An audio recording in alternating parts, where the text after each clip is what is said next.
wearing golf shirts all the time. But that's Well, neither they here want nor to there. dress differently. Just a little bit differently Yeah, there. But the yeah. team concept is pretty awesome. It is. It is. And it's the synergy of getting input from so many different people that makes the company that much stronger, rather than just asking you or just asking me for a solution. If you ask a group of people, you typically get a much better answer and better response than if you just ask one person. I know that there's some organizations that implement focus groups. They kind of get input from actually the customers, the consumers, which is pretty awesome. Yes. But if you're going to actually go in, I mean, if you're going to ask for ideas, isn't it important to kind of implement some from time to time? Well, I think especially from not only the customer perspective, but I like to teach that the most important people that you deal with are the team members that you have. Sure. Because if you take care of them, they will take care of your customers. It used to be maybe 20 or 30 years ago, everybody was trying to take care of the customer's number one. Mm-hmm. If you take that to the ultimate end, if the customer's number one, when they come in, they want you to give them money to take your product. You won't be in business very long if that's the case. Right, So yeah. Customer's not always right. You allow them to be wrong with dignity, and that's hard to do. I mean, you just don't grow up doing that. And so ultimately, those folks that are on the front line, I mean, I equate it to like the bank teller. You know, when the guys come in to rob the bank, they go to the bank teller. They don't go to the bank president back there. So, you know, it's those little people.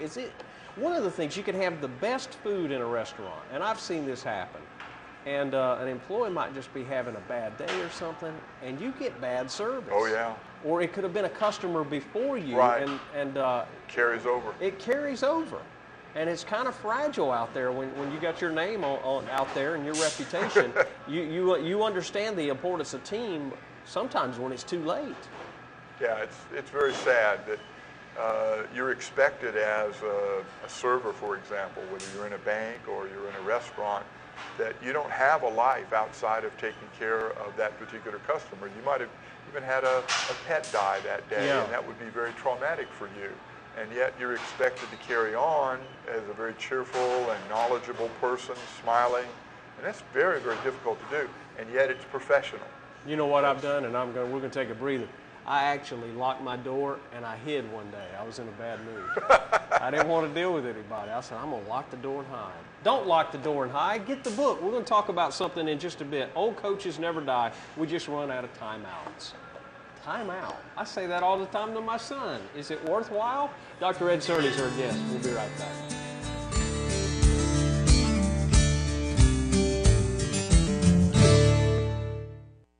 Welcome back. Dr. Ed Cerny is our guest. He's written a new book, Old Coaches Never Die. We just run out of timeouts. Of course, you can also still get this one, I'm sure, Notes from the Coach. Does this really pick up where this one left off? It does, in the sense that a lot of things that I relate to in both books occur as part of our family. I like to give examples of what I'm talking about, so that gives us the opportunity to be able to do that. And so this goes from 1997 until the end of 2009. Okay. What's in the book? I mean, briefly. Well, each chapter begins with a scripture verse. And then we talk about what happened during that year,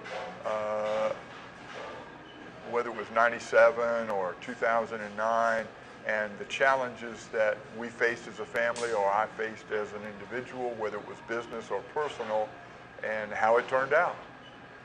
Well, we've all undergone some kind of stress, no matter who you are. Even Donald Trump has, had probably a couple of things pop up on his radar screen the last few years. It all pales in comparison, because despite how bad my day's going, I have this lady at church, and I had pinched my sciatic nerve back in '97. I couldn't walk for 12 days, and I had been let go by my company after 18 years, and it was pity party time. I was having a pity party. And so I started getting up and getting around. After 12 days of not being able to move, it was foreign to me. It started changing my perspective a little bit. And I saw this lady at my church. I saw her just this past week. She's always smiling, and she's there in a wheelchair, and she's only got one leg. Wow. Yeah. And I'm like, well, wow, mine, I don't have any problems anymore. It's the perspective has a lot to do with your life. If you've got your health, we take it so much for granted. We do. I mean, that can just stop everything.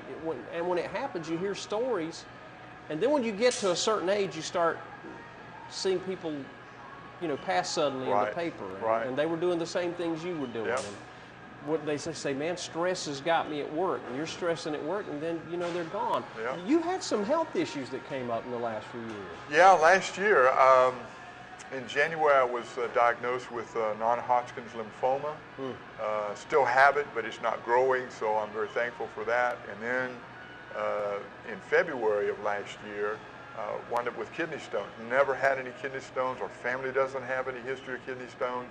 They just showed up, and that was probably some of the most excruciating pain I've ever been through. I've never carried a baby. I've never had a baby. Yeah, but women always say that when guys talk about kidney stones. Yeah, Zoanne said, from what you've told me, because she has never had kidney stones either, the pain is comparable. And then a year ago this month, I was working out at the Conway Wellness Center and wound up with a heaviness on my chest. I had no high cholesterol, no blood pressure issues. And I wound up going over to the emergency room, and they did a heart catheterization and 90% of blockage in my main artery. And then they took me over to Grand Strand, and several days later, end of this month, I wound up with a double bypass. So I had to work through that. But all that's behind me now, and I'm working out as good as I did before. So I'm very thankful to be here. So that's what I'm talking about. Old coaches never die. We just run out of time. So the Lord gave me some extra time out that I'm very appreciative of. Yeah. You look at things completely different. You do. Really do. Yep. Well, let's talk about the coach, man. Do you remember the first time you got into coaching? Actually, I was still in college. I went to the University of Kentucky. I walked on as a football player, and by the time that I was a senior, I was part of the dormitory system. And I got a job as an assistant dorm director, and my job was recreation. And I had some discipline, but that really wasn't much of my emphasis. Most of it was on sports. And at the time, we had tryouts. We had 600 freshmen try out for our football team. And we wound up beating people 50 and 60 to nothing with flag football. And I just got the bug, and then I wound up going to coach as a volunteer while I was doing my student teaching at Kentucky, and it just continued on from there. Wow, a wildcat. Yeah. You get some ribbon for that around here, don't you? Not too much. Yeah? No, most people are just really focused on Clemson, or especially now that Carolina has won the baseball World Series. There it goes, man. It always surfaces. Even when you're not a Gamecock, it surfaces in there somewhat. Oh, yeah. But you've made some lasting friendships through the years, too. I'm sure that there have been some kids that you, yes. Yeah, that really stand out. Zach and I, he lives in Fort Worth, Texas, and I graduated from Clemson in December, and he asked me, he says, Dad, well, when are you going to go out to Texas with me? And I said, well, Zach, you're 23 years old. You don't need me to help you out. And he said, but I want to do another road trip. So we took a road trip out to Texas, and on the way we stopped in Mississippi. And one of the young men that I coached 30 years ago has a business there, and we spent the night with him and his wife and their young son, and it was just a marvelous time to get back together. And we stayed in touch with emails, but we had not physically been next to each other since that time. And he's grown into a fine Christian man and has a lot of responsibility in his job and in the community. Sounds good, my friend. Well, keep up the good work. Sure thing. Get these books available at Amazon. Amazon.com. Yeah, and if you have an organization, want to do some team building exercises, have a speaker. I know you're doing some Fellowship of Christian Athletes stuff. Yes. Yeah. Just call the man.